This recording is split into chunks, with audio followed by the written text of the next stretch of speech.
بسم اللہ الرحمن الرحیم۔ حضرت موسیٰ علیہ السلام کا مدین پہنچنا۔ ابن کثیر میں ہے کہ جب آپ مدین کے کنویں کے پاس آئے تو دیکھا کہ چرواہے پانی کھینچ کھینچ کر اپنے جانوروں کو پلا رہے ہیں، اور یہ بھی ملاحظہ فرمایا کہ دو عورتیں اپنی بکریوں کو ان کے جانوروں کے ساتھ پانی پینے سے روک رہی ہیں۔ تو حضرت موسیٰ علیہ السلام ان بکریوں اور ان عورتوں کی اس حالت پر رحم آیا کہ بیچاریاں پانی نکال کر نہیں پلا سکتی، اور ان چرواہوں میں کوئی ان کا مددگار نہیں کہ اپنے کھینچے ہوئے پانی میں سے ان کی بکریوں کو بھی پلا دے۔ بڑا رحم آیا تو ان سے دریافت فرمایا کہ تم اپنے جانوروں کو اس پانی سے کیوں دور رکھ رہی ہو؟ انہوں نے جواب دیا کہ ہم تو پانی نکال نہیں سکتی، جب یہ لوگ اپنے جانوروں کو پانی پلا کر چلے جائیں گے تو بچا کھچا پانی ہم اپنی بکریوں کو پلائیں گے۔ کوئی مرد نہیں جو پانی کھینچ کر ہماری بکریوں کو پلا دے، ہم سے ڈول کھینچی نہیں جا سکتی، اور ہمارا والد بہت بوڑھا ہے، اس لیے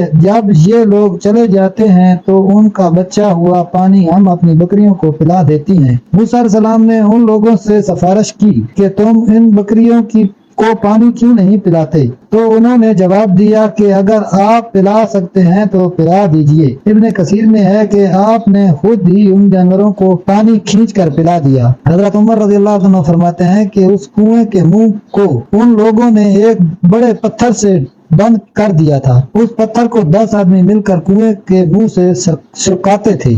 آپ نے تنہا اس پتھر کو ہٹا دیا اور ایک ہی ڈول نکالا جس میں خدا نے برکت ڈالی، اور ان دونوں کی بکریاں آسودہ ہو گئیں۔ ارشاد باری تعالیٰ ہے، پس موسیٰ نے ان کو پانی پلا دیا، پھر وہاں سے ہٹ کر سایہ میں جا بیٹھے اور دعا کی کہ اے میرے رب، جو نعمت بھی تو مجھ کو بھیج دے، میں اس کا حاجت مند ہوں۔ حضرت موسیٰ علیہ السلام تھکے ہارے بھوکے پیاسے ایک درخت کے سایہ تلے بیٹھ گئے۔ حضرت سعدی رحمۃ اللہ فرماتے ہیں کہ یہ بلبل کا درخت تھا۔ حضرت موسیٰ علیہ السلام مصر سے پیدل بھاگے دوڑے آئے تھے، پیروں میں چھالے پڑ گئے تھے، کھانے پینے کو کچھ پاس نہیں تھا، گھاس اور پتے کھاتے لگے آ رہے تھے، اور پیٹ سے لگ رہا تھا، اور گھاس کا سبز رنگ باہر سے نظر آ رہا تھا۔ آدھی کھجور کو بھی اس وقت آپ ترس رہے تھے، حالانکہ اس وقت آپ ساری مخلوق کے برگزیدہ تھے۔ حضرت ابن مسعود فرماتے ہیں کہ میں سفر کر کے مدین گیا،